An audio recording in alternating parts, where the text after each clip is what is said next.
G'day guys, Christian Murray here. Today I'm going to be talking to Michelle Caruso-Cabrera, the acclaimed journalist who is with CNBC for over 20 years. Now she is running against Congresswoman Alexandria Ocasio-Cortez in the Democratic primary for the 14th Congressional District. The race is scheduled to take place on June 23rd. Thank you very much for joining me this morning.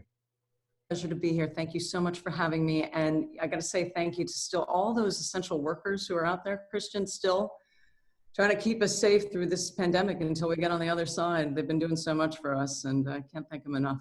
No, too true, too true. Yeah. So listen, I'll get the ball rolling. You're an internationally recognized reporter, have been for 20 years. I mean, you're a really top shelf reporter. And so what made you choose politics? You know, I got into this because I'm the daughter and the granddaughter of immigrants. And because of their bravery, I lived the American dream. You know, when they got here, they did all the typical jobs of recent arrivals, you know, the overnight shifts, washing dishes, waiting tables. My father's parents worked in the meat packing industry. You know, they never graduated from high school. My dad was one of the first in his family to go to college.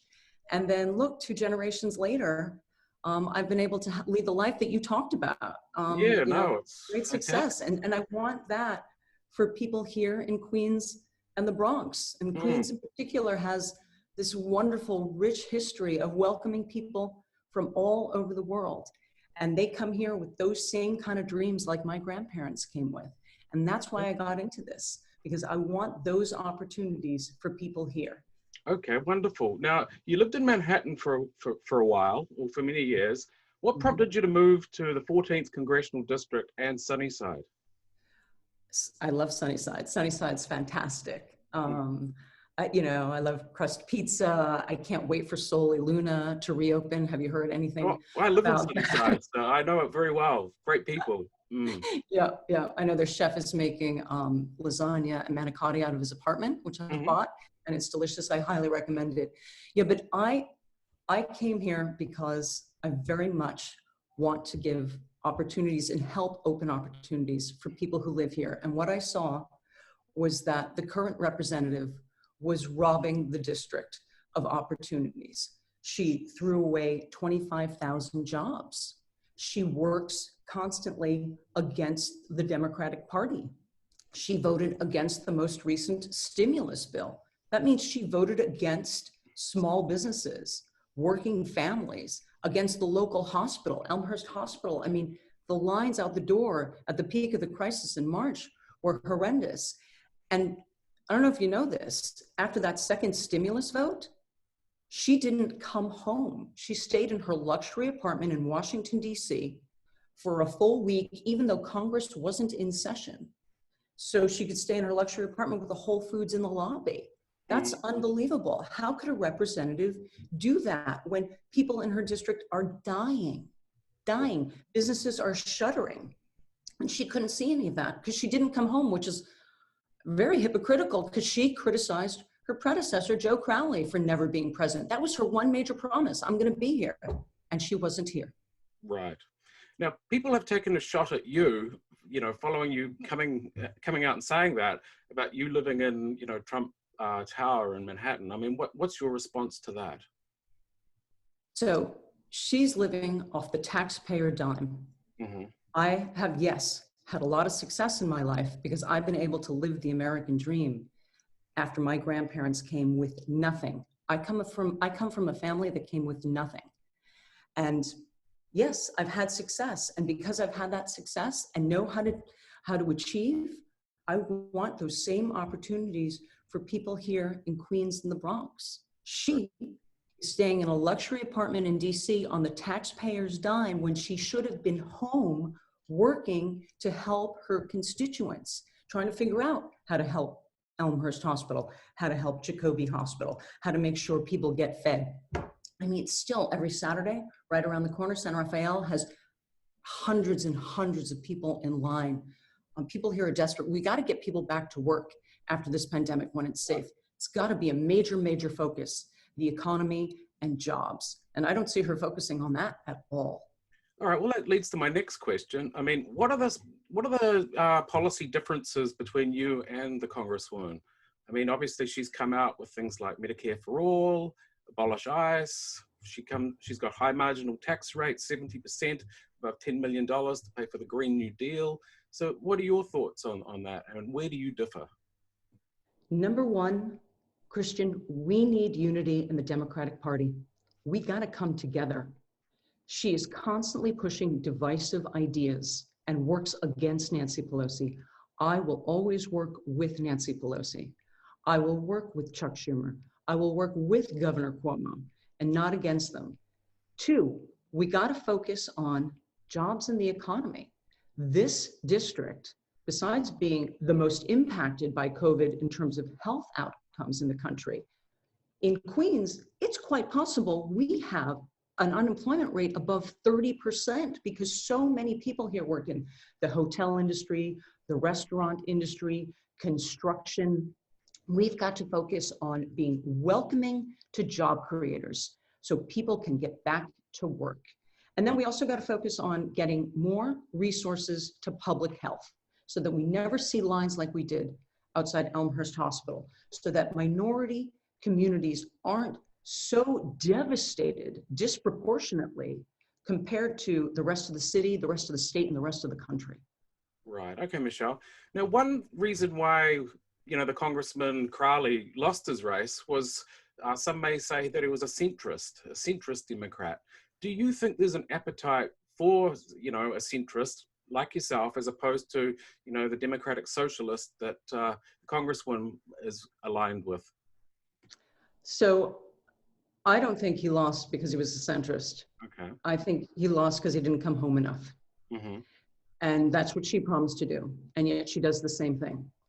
I will be present. I will open a constituent services office day one. She never opened one in the Bronx, right? Day one, hours posted, a phone number you can call, and people who will call you back. Now, as to your overarching question about centrism, look at what happened in the primaries. Joe Biden won. If people wanted divisive, radical socialist policies like her, Bernie Sanders would have won, but he didn't. He lost. Right. Okay. Now, you've been very critical of the Congresswoman. You've sort of questioned her narrative that, she's a sort of a working income person from the Bronx, and that, she put forward this notion that, she too is the American dream kind of scenario. Well, what are your thoughts, and why have you sort of come after that? She doesn't talk about the American dream. She's always talking about the American nightmare. I believe in the American dream. I have lived it. I know how to achieve it. And I want that for people here in Queens and the Bronx.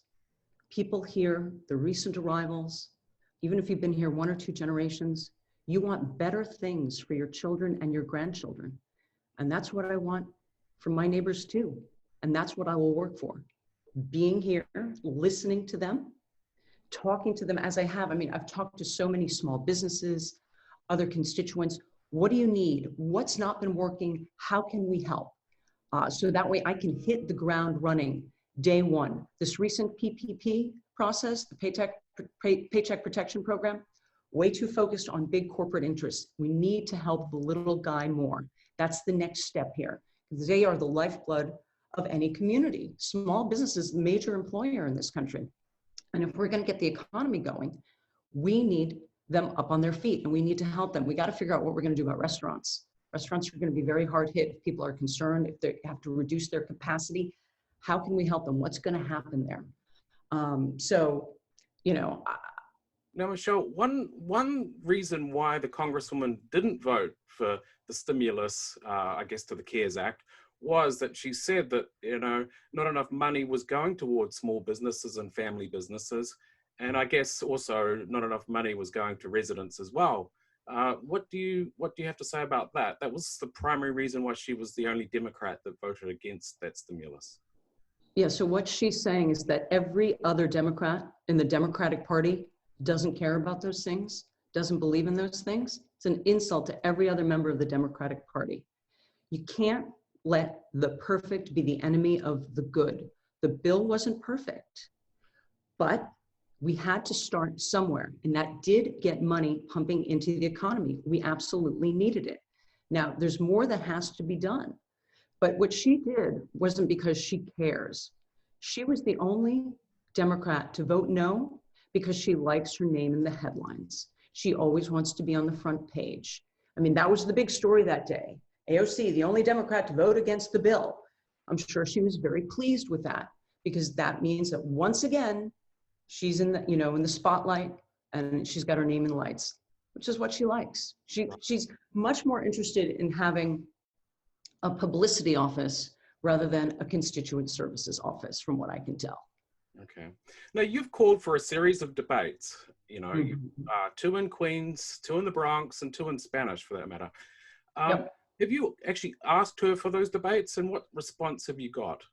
Oh, yeah, absolutely. Look, this race deserves debates. People here in Queens and the Bronx should hear from the two people vying for their vote about what they would do. She needs to explain why she didn't come home when she should have to help her constituents. We are waiting to hear. I'm sure she's going to say, yes, she has to, because she demanded that Joe Crowley debate her over and over again. So if she doesn't show up, she's going to be a hypocrite. So she's going to have to. And I will debate her at any time, anywhere, as long as we observe social distancing rules and make sure that we follow all the recommended guidelines. Right. Now, Michelle, who would be in those debates? Obviously, there's a slew of candidates sort of, come forward for the 14th district. Who do you think should be in the debates? I'm the only person who can beat her. It should just be the two of us. There's not a slew, actually. There's she and I. I'm the person who can beat her, and it should be the two of us, because we're the two credible contenders here. Okay. Now, a big component of why you initially came forward, I remember seeing an editorial in one of the daily newspapers, was Amazon. Can you just tell me a little bit more about that? It seems to be a big component of what prompted you to run in the first place. 25,000 jobs. You can't turn your back on 25,000 jobs. Was that company perfect? No, sure isn't. But if you want to affect change within it, sure be better to have them than to not have them. And how great would it be now, Christian, if we had 25,000 jobs coming to Queens after this pandemic? There would already be a couple of hundred people working. There would be construction underway. We would have a solid employer that we knew we could rely on right now. Wouldn't that be great? When I'm in office, look, that's water under the bridge. But I'm gonna welcome companies to come here and to help get people back to work, and to help also small businesses get up and running again and bring their expertise. There's so much potential here, and we need to make that clear to everyone. I want to be welcoming to job creators. It's got to be an attitudinal shift about employment. I'm never going to tell people don't go back to work like she did. That's a crazy idea. That means she is out of touch. If she had looked in the eyes of the hundreds and hundreds of people that I have looked in their eyes as they're waiting for food at food pantries, I would never tell them not to go back to work. They're desperate to go back to work because they're desperate to feed their families. Right. I'm about jobs, unity within the Democratic Party, and jobs and improved healthcare. Okay.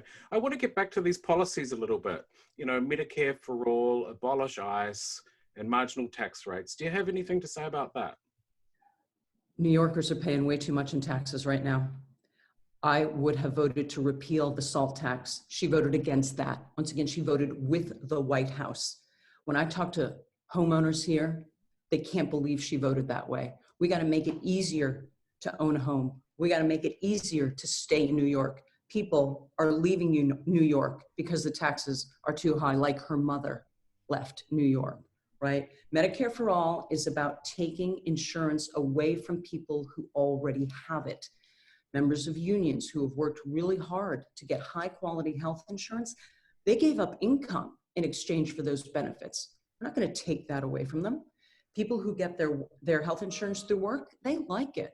They should be able to keep it. President Obama had a much better idea. We got to focus on people who don't have health insurance through their work and figure out a more affordable way, choice and access. That's what we need for people who don't have health insurance. Medicare for all, you know, Italy and Spain have the equivalent of Medicare for all, and thousands of people died. So it's not a panacea, as she would have you believe. Yeah, a big issue right now is the inability of many people to pay their rent. Obviously, you've heard the Congresswoman talk about that, say rent holidays, a way as a means to help people pay the rent right now. What are your thoughts on that? So Governor Cuomo has already taken care of this. He's ordered there will be no evictions. So if you can't pay, you're not going to be thrown out on the street. That's important. That was a great first step. But to tell everyone not to pay their rent, small mom and pop landlords, maybe they have a 2-family or a 3-family. That's how they put their kids through school. You're going to tell them they still have to pay taxes. They still have to pay utilities. There's lots and lots of overhead costs to being small landlords. I've talked to many of them. And you know what's happening? They know who their renters are. And if the person has lost their job, if the person renting their place has lost their job, they've had conversations with them like, hey, you can have a break until things get back to normal, or I can reduce your rent. But they're not kicking them out, especially if they've been a good tenant, because getting a good tenant is hard to find. So there's one-on-one discussions that are happening. And they also tell me there's a lot of people who are still working from home and they can pay their rent. So why should there be a rent moratorium for people who still have their jobs? I think it's another divisive policy that she's pushing to once again divide the Democratic Party. Right. Well, listen, Michelle, thank you very much for your time this morning. And Christian, it's a pleasure. I'm off delivering a lot of masks today and food. I deliver food once a week to Mount Sinai in Astoria, to the ICU unit there. And also we've bought nearly 20,000 masks to give out, and we bring them to churches and community-based organizations. And my day is packed with that today. So I got to get going. I'm very sorry. All right. Well, best wishes in your campaign, and good luck.